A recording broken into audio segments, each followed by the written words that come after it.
अस्सलाम वालेकुम जी। आप देख रहे हैं वकास अजीज़ ऑफिशियल और मैं हूं वकास अजीज़। आज पाकिस्तान टेलीविज़न के हवाले से एक और वीलॉग लेकर हाजिर खिदमत हूं। ये बुनियादी तौर पर वीलॉग कम और एक तहकीकाती रिपोर्ट है जो चंद सवालों पर मुश्तमिल है। लेकिन उससे पहले मैं गुज़िश्ता वीलॉग में मुझसे एक गलती हुई जिस पर मैं माजरत चाहता हूँ और हक़ाइक़ की दुरुस्तगी जो है वो करना चाहता हूँ। उर्तुल ड्रामा चूँकि हर ज़बान पर आजकल मौजूद है, तो एक ड्रामे का मैंने हवाला दिया था। इसमें कोई शक नहीं है कि उर्तुल की डबिंग जो है वो करोड़ों रुपए में हुई, उसकी अलग से तहकीकात नैब को करनी चाहिए। वहीं पे प्यार के सदक़े वो ड्रामा है जो एक निजी टीवी पर चलता है, उसके बाद फिर वो पीटीवी पर आता है। अब इदारों को इस हवाले से भी तहकीकात करनी चाहिए कि ख़वार अज़हर साहब जो एक निजी टीवी में भी शराकतदार हैं, पार्टनर हैं, वहाँ से उन्होंने ये कितने करोड़ों में ख़रीदा और पीटीवी को इस हवाले से मामू बनाया गया, हुकूमत को मामू बनाया गया। बुनियादी सवालात हैं, ये सवालात मैं बहैसियत पाकिस्तानी करने का हक़ रखता हूँ और ये हक़ मुझसे कोई भी शख्स नहीं छीन सकता आईन पाकिस्तान और कानून पाकिस्तान की रूह से। एक बात। दूसरी बात ये है कि वज़ीर आज़म इमरान खान साहब बहुत ही सादे आदमी हैं। मैं ये समझता हूँ कि करप्शन की रोकथाम के लिए जितनी बुलंदी से और जितने अहसन तरीके से उन्होंने आवाज़ बुलंद की, इससे पहले किसी दौरे हुकूमत में हमें इतनी मौसर आवाज़ सुनाई और दिखाई नहीं देती। हत्ता कि गुज़िश्ता दिनों उस्मान बुज़दार साहब से जब उनकी लाहौर में मुलाकात हुई तो उन्होंने तब भी करप्शन के मामले को उठाया और इदारा जाती करप्शन को रोकने के लिए जो है उन्होंने बाकायदा इक़दाम भी और एक्शन प्लान भी मांगा। अब मैं वज़ीर आज़म इमरान खान साहब के गोश गुजार ये चंद हक़ाइक़ लाना चाह रहा हूँ और मैं देखने वालों से गुजारिश करूँगा कि प्लीज़ इमरान खान साहब तक ये वीलॉग लाजमी पहुँचाएँ और ताकि उन्हें पता चल सके कि ये जो असल मामलात हैं वो क्या है। रावी चैन ही चैन नहीं लिख रहा और मैं इस बात को पूरे सिद्क़े दिल से अल्लाह को हाजिर नाज़िर जानकर आपके सामने रख रहा हूँ कि कौमी इदारा है, हमारे खून पसीने की कमाई से और हमारी जो बुनियादी ज़रूरियात ज़िंदगी हैं, पाकिस्तानी अवाम ख़त्ते गुरबत से 70% अवाम जो है वो नीचे ज़िंदगी गुजार रही है, उनके हुकूक को पीछे रखकर पीटीवी का जो है वो पेट भरा जा रहा है। तो ऐसा क्यों है? इमरान खान साहब, आप तो अवाम दोस्त आदमी हैं, आपके एक विजन को देखकर लोगों ने आपको मुंतखब किया और आपके उस विजन की दुनिया मुतरिफ है, सिर्फ मैं ही क्या। तो इस सब का मकसद सिर्फ और सिर्फ ये है कि प्लीज़ अवाम दुश्मन लोगों को इदारों से निकाला जाए और उनका एहतसाब किया जाए। प्लीज़ प्लीज़ प्लीज़ ये मेरी आपसे रिक्वेस्ट है। अब मैं जो बुनियादी रिपोर्ट है वो क्या है और उसमें क्या हक़ाइक़ हैं, आपको उसकी जानिब लेकर चलता हूँ। राजा जी से मैं पहला सवाल ये करना चाहूँगा कि राजा जी, आपने ऑपरेटिंग प्रॉफिट 30 करोड़ का बताया जो कि एक बहुत बड़ा ऐलान आपकी जानिब से सामने आया, जबकि यहाँ पे अब आपकी किस किस बात पर यकीन किया जाए? आप ये बताना पसंद करेंगे कि अगस्त 2019 में आपने ये ऐलान कर दिया, लेकिन 39 अरब के खसारे का जो आपने टीवी फीस को बढ़ाने के लिए वज़ीर आज़म और काबीना से रोना रोया, उसका यकीन करें, या फिर जो आपने 75 अरब के खसारे के दावे किए हैं, झूठे हैं, फॉल्स हैं या ट्रू हैं, उनका यकीन किया जाए। अब मामला ये है कि ये सारे दावे एक जानिब आपकी जानिब से आ रहे हैं, दूसरी जानिब ने 2 साल में ये खसारा 75 अरब रुपए तक कैसे पहुंचा, ये भी आपकी जानिब से बात सामने आई है। अब यहाँ एक बुनियादी सवाल मैं देखने वालों के सामने रख रहा हूँ और ये एक माजी से हकीकत है जो मैं जोड़ने की कोशिश कर रहा हूँ कि 2018 में जब अहमद नवाज सुखेरा के पास MDPTV का चार्ज था, उस वक्त बेल आउट पैकेज के लिए 5.5 अरब रुपए मांगे गए थे, जिसके लिए सिर्फ 5 रुपए टीवी फीस में इजाफे की तजवीज़ थी।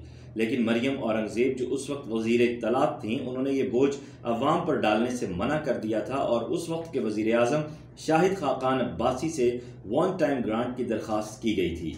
मेरी तमाम दोस्तों से गुजारिश है कि शाहिद खाकान अब्बासी, मरियम औरंगज़ेब और सुखेरा साहब हयात हैं और मुल्की सियासत में और मुल्की मंजरनामे में एक्टिव भी हैं, यहीं मौजूद हैं। उन सब से इस बात की तस्दीक की जा सकती है कि ऐसे हुआ था या नहीं। उसके साथ साथ ज़राए ने यह भी बताया है कि पीटीवी ने 2 निजी बैंकों से कराची बिल्डिंग गिरवी रखकर अपने अखराजात को पूरा करने के लिए, जिनमें तनख्वाहें, मराहत और दीगर मामलात शामिल हैं, 60 करोड़ रुपए कर्जा ले रखा है। 60 करोड़ रुपया। अब दूसरी जानिब अगर देखा जाए तो 35 रुपए के हिसाब से माहाना 70 करोड़ रुपया ये पूरे पाकिस्तान को चूना लगा रहे हैं और ये वो 70 करोड़ रुपया है जो पूरा पाकिस्तान अपना पेट काट कर पीटीवी को देता है। ये वो 70 करोड़ रुपया है जो पूरे पाकिस्तान का गरीब गुरबा खुद भूखा मर रहा है। अद्वियात, तालीम की सहूलियात, ज़िंदगी की बुनियादी जो मराहत हैं, ख़त्ते गुर्बत से नीचे ज़िंदगी गुजारने वाले लोग भी इस 70 करोड़ रुपए में अपना खून पसीना शामिल कर रहे हैं। लेकिन राजा जी और उसके टोले का पेट इतना बड़ा है कि गरीब मरता है तो मर जाए, इन्हें कोई फ़र्क नहीं पड़ेगा। 60 करोड़ बैंकों का कर्जा और 70 करोड़ महीना लेने के बावजूद भी राजा जी का दिल कहता है कि दिल मांगे मोर। अब मैं यहाँ ये सवाल रखना चाहूँगा कि पूरे पाकिस्तान में क्या कोई एक ऐसा शख्स भी नहीं है जो राजा जी और उनके टोले से इस 60 करोड़ रुपया जो उन्होंने कराची बिल्डिंग गिरवी रख कर लिया है और 70 करोड़ रुपया महाना जो ये ले रहे हैं इसका हिसाब ले सके। इसमें मैं मज़ीद ये गुजारिश करूँगा कि पीटीवी के जो बोर्ड ऑफ गवर्नर्स हैं और पीटीवी की जो तमाम रूल एंड रेगुलेशंस हैं उसमें ज़रा इसको भी स्टडी किया जाए कि कहीं पे ये बात सामने है। यहाँ सबसे बुनियादी सवाल ये बनता है कि एक सरकारी इदारा, इतनी बड़ी कारपोरेशन, उसकी बिल्डिंग गिरवी रख कर 60 करोड़ रुपए का चूना लगा दिया गया, कौम को मामू बना दिया गया। क्या इस मुआशरे की, इस कौम की, इस पाकिस्तान की अच्छे मुस्तकबिल की पेशन गोई ऐसे लोगों के होते हुए की जा सकती है? ये एक बहुत बड़ा सवालिया निशान माजरत के साथ और बहुत ही घिनौना ये फेल जो है सर अंजाम दिया गया है। अब ज़राए के मुताबिक ये सारी डिटेल्स जो आई हैं मैंने आप तक पहुंचा दी हैं, इनकी मज़ीद तहकीकात करना आपका काम है। अब आगे चलते हैं। राजा जी को अचानक पेंशनर्स का दर्द जागा है। इनके दिल में एकदम से पेंशनर्स की मरात, उनको जो होने वाला माली नुकसान है, उनके बच्चे जो भूखे पेट मर रहे हैं, उनके वालिदैन और घर के बीमारों को जो अद्वियात नहीं मिल रही, उनके बच्चों को जो तालीमी सहूलियात का फुकदान है, जो उनके तन पे ढांपने के लिए कपड़े नहीं हैं, इनको अचानक से उनका ख्याल आया है। और ये उन्हीं को ख्याल आया है जिन्होंने उनकी पेंशनर्स बंद की हैं, ये उन्हीं को ख्याल आया है जिन्होंने उनसे आसाइश ज़िंदगी छीनी है और जो उनके प्रोटेस्ट में भी एक रुकावट बनकर सामने आए। यूनियन की चीखों पुकार। अब मैं आपको थोड़ा सा ये भी बता दूं, देखने वाले दोस्त जो पहली मर्तबा देख रहे हैं, कि पीटीवी की यूनियन किसी ज़माने में बड़ी मजबूत हुआ करती थी। अब मुझे समझ नहीं आ रही कि इस सारे मामले में यूनियन का एक हिस्सा खामोश क्यों है, जबकि पेंशनर्स के एहतजाज की अगर बात की जाए तो पीटीवी के गेट पर, असम्बली के सामने उन्होंने मुसलसल दुहाइयाँ दी, धरने दिए, उनकी चीखों पुकार को ना सुना गया, उनकी दुहाइयों को ना सुना गया, उनकी मिन्नतों, तरलों, रोनों को ना सुना गया। उल्टा राजा जी ने पुलिस का प्रेशर इस्तेमाल किया और उनके धरने को उठवाया, उनके धरने का धड़न तख्ता किया और अताब शाही नाजिल किया इस मुल्क के मजबूर, महकूम, कमज़ोर, बेबस तबके पर और अपनी शान में और अपने कलफ लगे हुए कपड़ों की अकड़ाहट में मजीद इजाफा किया। यूनियन के वो लोग जो प्रोटेस्ट कर रहे थे, आवाज़ उठाने वाले लोग थे, उनको उठाकर कराची और कोयटा ट्रांसफ़र कर दी और वो लोग फिर अभी तक नज़र नहीं आए कहीं भी किसी मंजरनामे पर। और अब अचानक इन्हें पेंशनर्स का दर्द जाग उठा है। और मैं यहाँ पे वज़ीर आज़म इमरान खान साहब को, पूरी काबीना को, पूरी कैबिनेट को पूरे दिल से, पूरे यकीन से, पूरी सच्चाई से ये बात कहने को तैयार हूँ कि अगर खुदा न खास्ता बिल में से ये पैसे बढ़ा भी दिए जाते हैं तो राजा साहब जो है और उनका टोला अगले 6 माह के बाद एक नया रोना लेकर आ जाएंगे और पेंशनर्स को रिलीफ फिर भी नहीं मिलने वाला।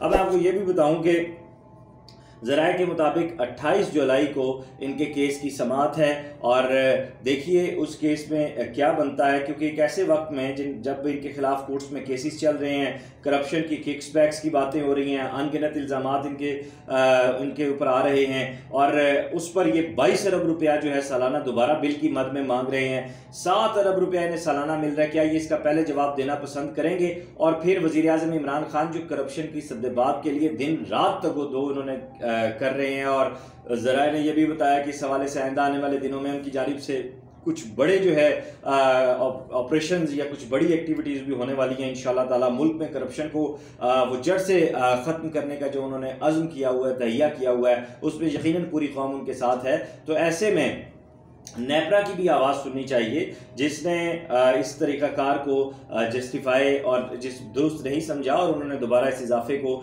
या आप अपनी स्क्रीन पर अभी देख भी रहे हैं, उन्होंने इस इजाफे के खिलाफ सदा एहतजाज बुलंद किया और उन्होंने ये कहा है कि अब हम मजबूर हैं, हम क्या कर सकते हैं, हमारे सर के ऊपर डंडा है। और मैं वज़ीर आज़म इमरान खान साहब से ये अपील करूँगा कि ये कहाँ का इंसाफ है कि एक इदारे का खसारा, एक इदारे का गंद, एक इदारे की धोनी जो है वो दूसरा इदारा और अवाम धोए। जो जिम्मेदारान हैं उनको कैफरे किरदार तक क्यों नहीं पहुंचाया जा रहा। अब मैं यहाँ बात करूँगा उन अवाम दोस्त सियासतदानों की जिन्होंने इस जुल्म पर और इस महंगाई मिसाइल जो अरशद खान ने, राजा जी ने अवाम पर गिराने की तैयारी की है, उसके खिलाफ सदा एहतजाज बुलंद की है। फवाद चौधरी मौजूदा हुकूमत के उन चंद वफाकी वज़रा में से हैं जिन्होंने अवाम दोस्ती का सबूत देते हुए सदा एहतजाज बुलंद की, इनसे बिजनेस प्लान मांगा, लॉजिकल सवाल किए, आउटपुट पर बात की, और उसके साथ साथ उन्होंने जो कारकर्दगी है, जो हिसाब किताब है, उसको मांगा, जो कि उनकी पाकिस्तान और अवाम से दोस्ती का मुंह बोलता सबूत है। मैं आपको ये भी बता दूं कि मेरा ताल्लुक़ फवाद चौधरी साहब से किसी किस्म का नहीं है, ना मैं उनके हल्के का वोटर हूं, ना मैं उनका दोस्त हूं, और ना ही मेरी उनके साथ कोई अलैक सलैक है। लेकिन मैं काबीना में उन तमाम वफाकी वज़रा को सलाम पेश करता हूं जिन्होंने अवाम दोस्ती का सबूत दिया और पार्टी पॉलिसी से हट कर अवाम के मफाद की बात की है। लेकिन प्यारे राजा जी सिर्फ पैसे के दोस्त हैं। उन्होंने इस बात को दिल पर लिया, इतना बुरा मनाया कि इंतकामी कार्रवाई पर उतर आए, और फिर फवाद चौधरी साहब को अपनी वजारत से हाथ धोने पड़े। इस वक्त भी कुछ हुकूमती वज़रा मुशरा राजा जी को सपोर्ट कर रहे हैं, या तो ये उनकी मासूमियत हो सकती है या फिर दीगर वजूहात जो कि वही जानते हैं। राजा जी के मामलात कुछ इतने अजीबो गरीब हैं और इतने ऑक्टोपस स्टाइल के हैं कि बंदा जाए तो जाए कहाँ। इन्होंने कुछ यूं किया, ज़राए का कहना है कि कुछ अर्सा पहले एक बेचारे CFO ने PTV ज्वाइन किया था, लेकिन साबिक CFO जो कि अब मौजूदा भी हो चुके हैं, वसीम परवेज़ की अंदरूनी सियासत की वजह से उन्हें PTV छोड़ना पड़ा, यानी रिज़ाइन करना पड़ा। एक गैर कानूनी सरबराह इदारा राजा जी से यही तवक्को की जा सकती थी कि वो गैर कानूनी तकर्रियाँ करे, जैसा कि उन्होंने वसीम परवेज़ की भी, और वसीम परवेज़ साहब के हवाले से कोई नोटिफिकेशन नहीं है, कोई वर्किंग नहीं है, 60 साल से ज़ायद जो है उनकी उम्र हो चुकी है, और सुप्रीम कोर्ट के ऑर्डर्स को भी राजा जी ने हवा में उड़ा दिया। क्या ये तौहीन अदालत नहीं है? राजा जी बताएंगे कि उन्होंने कितने रिटायर्ड मुलाजमीन को बिना किसी इश्तिहार या नोटिस के रिटेन किया है, सिर्फ और सिर्फ वसीम परवेज़ ही क्यों और किस लिए। अब इसका जवाब ढूंढने निकलें तो दूर से बड़ा सा लिखा आता है, वो जानू हैं। इसी तरह अगर मज़ीद आगे बढ़ें, PTV की एक खिड़की खुलती है और उसमें से एक खातून डायरेक्टर अपनी कुर्सी बचाने के लिए खावर अज़हर और राजा जी के हर जायज़ नाजायज़ काम को यस करती जा रही हैं। और ये सिलसिला खातीन का यहाँ तक ही नहीं रुकता। खुर्रम अनवर की बात करते हैं, जिस तरह मैं पहले भी व्लॉग्स में कर चुका हूँ कि चंद हज़ार रुपए की वो मुलाजिम थे अब तक में, और अब उन्हें लाखों रुपए में भर्ती कर लिया गया है, सिर्फ इसलिए कि वो राजा जी के और कतरीना हुसैन साहिबा के बहुत करीब हैं। अब राजा जी ये बताना पसंद करेंगे कि PTV माली खसारे में जा रहा है, और चंद हज़ार रुपए के प्रोड्यूसर जिनकी प्रोफाइल पर कोई बड़ा कारनामा या कार हाय नुमाया उन्होंने सरंजाम नहीं दिया, उन्हें लाखों रुपए में रख लिया है। और जो बाकी PTV के 300 के करीब प्रोड्यूसर्स हैं, वो बेचारे दाल रोटी खाकर गुजारा कर रहे हैं। क्या उनका हक नहीं बनता कि उनकी तनख्वाहें बढ़ाई जाएं? क्या उनका हक नहीं बनता कि उनसे काम लिया जाए? उस पर आप ये कहते हैं कि हमने उर्तुरुल की डबिंग बाहर से करोड़ों रुपए में जैसा कि आपने करवाई है। क्या PTV के पास ऐसा प्रोडक्शन डिपार्टमेंट नहीं है कि आप डबिंग कर लें? हालांकि नाजरीन को मैं ये बताता चलूँ यहाँ पे कि अगर आप PTV के प्रोडक्शन डिपार्टमेंट को देखें, इनकी टेक्नोलॉजी को देखें, तो इंतहाई अपडेटेड, अपग्रेडेड और इंतहाई टैलेंटेड लोग यहाँ मौजूद हैं, इंतहाई प्रोफेशनल लोग यहाँ मौजूद हैं। बात ये होती है कि जैसा ही सरबराह इदारा होता है वैसा ही इदारा चलता है। अगर राजा जी के पास VN होता, माजरत के साथ, तो यही PTV आज अरबों रुपया कमा कर हुकूमत को दे रहा होता और इंटरनेशनल स्क्रीन्स को मैचअप कर रहा होता। लेकिन वो क्या है ना कि जब इसके अफसरान जैसा कि कतरीना हुसैन साहिबा घर बैठी हुई हैं और घर बैठकर ही 9 लाख रुपए के लगभग जो है वो तनख्वाह वसूल कर रही हैं, दफ्तर वो आती हैं कभी कभार, वो भी अपनी बिल्लियों के साथ, बिल्लियाँ आती हैं, म्याऊं म्याऊं करती हैं और चली जाती हैं। लेकिन कभी कभी तो ज़राए का ये भी कहना है कि उन्हें लगता है कि ये बिल्लियाँ ही अब पीटीवी का कंटेंट डिसाइड किया करेंगी और हर बुलेटिन से पहले म्याऊं म्याऊं हुआ करेगी। कतरीना हुसैन साहिबा की हिवान दोस्ती के जज्बे को लाल सलाम, लेकिन काश क्या ही अच्छा होता कि वो अपना काम ईमानदारी से करके इंसान दोस्ती का भी सबूत देती। राजा जी के मामला सिर्फ सरकारी मीडिया में ही मजबूत नहीं हैं, बल्कि प्राइवेट मीडिया में भी इनकी जड़ें बहुत गहरी हैं। जैसा कि गुज़िश्ता इजलास का अहवाल आप सब जानते हैं, मैंने वीलॉग्स में उसको डिस्कस भी किया, लेकिन मौसमियात की कायमा कमेटी का इजलास उसी वक्त चल रहा था जब इत्तलात और नशरियात की कायमा कमेटी का इजलास भी हो रहा था, जिसमें इनकी खुली करप्शन, किकबैक्स, भारी मुआवजों पर मनपसंद लोगों की भर्तियाँ, MTPTV की कैनेडियन नेशनैलिटी यानी ड्यूल नेशनैलिटी का मसला, चेयरमैन PTV की ओवर एज और सुप्रीम कोर्ट के अहकामात की रोशनी में गैर कानूनी तकर्री पर वजाहत मांगी गई थी।